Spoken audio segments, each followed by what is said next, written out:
चौथे आयाम में हम लोग पहुंच चुके हैं, दैट इज प्लीजिंग पर्सनालिटी। जैसा कि हमने देखा, सफलता के लिए कुछ स्टेप्स हैं।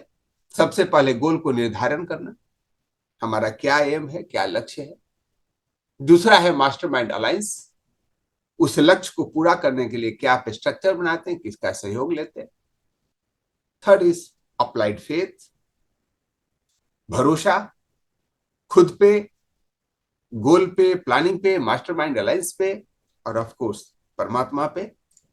Then going the extra mile, करना होगा। ज्यादा पाना है तो ज्यादा करना होगा, एक्स्ट्रा ऑर्डिनरी बनना है तो एक्स्ट्रा माइल चलना होगा। इसमें अगर कोई भी संदेह हो तो दिमाग से निकाल दीजिए। थिंक एंड ग्रो रिच में action has not said, but action शब्द का प्रयोग थिंक एंड ग्रो रिच में थिंक से ज्यादा किया गया है। Think, take action, then grow. और उसी का आदत का नाम है गोइंग द एक्स्ट्रा माइल। और जब गोइंग द एक्स्ट्रा माइल के बाद प्लीजिंग पर्सनालिटी, यस जेंटलमैन, एक ऐसा व्यक्तित्व जिसके प्रति लोग सम्मान करें, जिसके आते ही लोगों के अंदर जो भाव जागृत हो वह स्पेशल हो। आप कहीं जाएं तो ऐसे नहीं, अरे वो आ गया, लोग ऐसे बोला, अरे वो आ गए। आपका व्यक्तित्व ऐसा होना चाहिए, और यह आउटकम है आपके गोइंग द एक्स्ट्रा माइल का। और अब हम प्लीजिंग पर्सनालिटी पे बात करने वाले हैं। प्लीजिंग पर्सनालिटी क्या होता है? A pleasing personality is the composite of all the agreeable, gratifying, and likable quality of any person. A pleasing personality is the composite of all the agreeable, जिससे लोग सहमत हों, gratifying, जिसके प्रति लोग आभार व्यक्त करें, एंड लाइकेबल, जिसे लोग लाइक करें, पसंद करें, पर्सनालिटी ऑफ एनी पर्सन। और इसके लिए आवश्यकता है unlearn what ever you're thinking about personality. अभी तक पर्सनालिटी के बारे में, व्यक्तित्व के बारे में, चरित्र के बारे में आपने जो कुछ भी सुन रखा है, समझ रखा है, पहले उसको अनलर्न कीजिए, क्योंकि आपके बहुत सारे मिथ्य भ्रम टूटने वाले। ये gentleman, unlearn what ever is your thinking about personality, specially about your own personality. आपकी पर्सनालिटी कैसी है, इसके बारे में जो भी धारणाएं हैं उसको हटाइए। हम इसको नए तरीके से सीखेंगे। और इसके लिए हमने कल होमवर्क दिया था। कितने लोगों को होमवर्क याद है और आपने किया है? Write down in the chat box. जिन्होंने किया है यस लिख सकते हैं, नहीं किया है नो लिख सकते हैं। बी बिंदास। जो चीजें आसानी से उपलब्ध हो जाती है उसको हम प्रदत्त मान लेते हैं। ये मैं नहीं कर रहा हूं, पॉल नाइटिंगेल ने स्ट्रेंजर सेक्रेट में कहा है, जो चीजें आसानी से उपलब्ध हो जाती है उसे हम प्रदत्त मान लेते हैं। हवा फ्री में मिल गया है तो हम उसको सबसे ज्यादा पोल्यूट कर रहे हैं।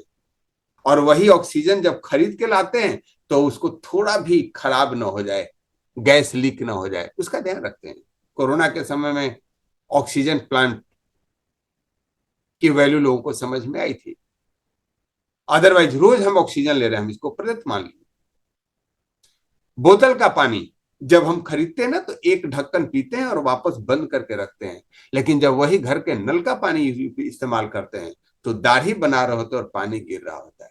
अबंडेंस में है, इसलिए हम नहीं इस्तेमाल करते हैं। शायद यह सेशन भी आपके लिए ऐसा हो, अरे तो सुबह ज्वाइन कर लेना है। मैं आपसे आग्रह करूंगा इसकी इंपॉर्टेंस को समझें, क्योंकि आपका सबसे मैक्सिमम जो महत्वपूर्ण इन्वेस्टमेंट हो आपका समय है, और प्रतिरोज आप अपने उम्र के पड़ाव में एक एक दिन निकलते जा रहे हैं। इतना टफ तो काम नहीं था ना उस 5 पर्सनालिटी के नाम लिखना।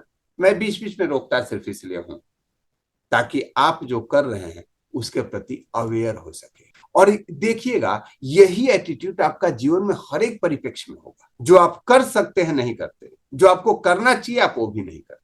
समय की कमी, बहुत सारे लोग कहते हैं सर मेरे पास समय नहीं है, तो यह अपने आप को बोला गया सबसे बड़ा झूठ है। क्योंकि 5 नाम याद करने में या 5 नाम को कलेक्ट करने में हार्डली टेक 1 मिनट। और अगर 1 मिनट लग रहा है तो आप झूठा नाम ले रहे हैं। 10 सेकेंड इज सफिशियंट। वो 5 नाम जो आपको प्रभावित करता है। चलते आगे, होमवर्क को अब ध्यान से सुनिएगा। एक्शन पॉइंट में हमने लिया था, list down name of 5 people who according to you have a pleasant personality. और मैं चाहूंगा कि यह होमवर्क आप अभी कर लें, because this are the workshop. आप इसको पढ़ते जाएंगे, अभी तक 60 चैप्टर पढ़ लिए, अगर नहीं होमवर्क की तो कोई फायदा नहीं, हम लोग एक एक चैप्टर ही आगे बढ़ते हैं। तो can you write down the 5 names, 5 people who according to have a pleasant personality, जिनको आप जानते हैं, जिनके आने से चीजें बदल जाती है। आपके नजर में उनका प्लीजेंट पर्सनालिटी ऐसा व्यक्तित्व है जिनके आने से आपको वह फीलिंग आती है, अरे वो आ गए। वे आपके रिलेटिव हो सकते हैं, कोई राजनेता हो सकता है, कोई स्पोर्ट्समैन हो सकता है, it can be anyone. And हमने एक चीज कहा था, that should be from both the genders. कोई एक दूसरे जेंडर्स के भी हों, ताकि आप बायस नहीं हो। सामान्यतः आप जिस जेंडर में होते हैं उसी के पर्सनालिटी को अप्लाई कर। So let us complete the homework first. एक सर्वे के हिसाब से only 4% people complete their online courses. कितने परसेंट? ओनली 4%। कोई भी ऑनलाइन कोर्सेज लोग ज्वाइन करते हैं, उसको कंप्लीट ही नहीं कर पाते। वो कोर्स भले ही लाखों रुपए का खरीदते हैं। ये सर्वे है, मैं नहीं कर रहा।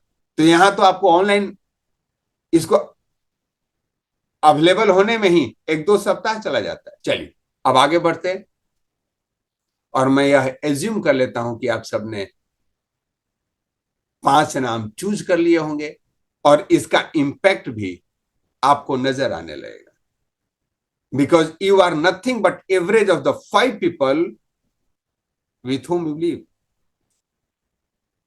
आप वही हैं जिन 5 लोगों के साथ आप रहते हैं। अब आपको चुनना है कि जो 5 लोग हैं उसमें किसके की पर्सनालिटी प्लीजिंग है और कितने की नहीं है। आपको नहीं पता चलता है। एक जगह की वाकया है कि एक फोटोग्राफर वो अपनी स्टोरी लिखता है, उसकी आदत थी पार्क में कोई बैठा हुआ है उसको देख के तुरंत स्केच बना देने की। कोई बैठा हुआ है उसका स्केच एज इट इज बनाता था जैसा अगले का मूड है, और जब वह स्केच लोगों को दिखाता था तो लोग भड़क जाते थे, यार ऐसा मैं थोड़े हूं। बाकी लोगों के साथ वो सर्वे करता था, सभी लोग एग्री होते थे, नहीं नहीं तुम ऐसा ही हो। क्योंकि जब आप अवेयर नहीं होते हो कि कोई आपका फोटो ले रहा है, तो मैक्सिमम टाइम लोगों का मुंह लटका हुआ रहता, और वह लटके हुए मुंह का फोटो बना देता था। अरे नहीं यार, मैं तो, मेरा देखो फोटो। सेल्फी लेते समय मुस्कुराने वाले का नेचुरल फोटो अपर में दिखाई देता है। जब आप अपने आप को एसोसिएट करते हैं ऐसे लोगों के साथ जिनकी प्लीजिंग पर्सनालिटी होती है, तो आप उसके लिए इंप्रूव करते हैं। एनएलपी में हम लोगों ने सीखा है, आगे सीखेंगे, fake it till you make it. आपका प्लीजिंग पर्सनालिटी भले ही अभी नहीं हो, तो आप उसके लिए सीखेंगे।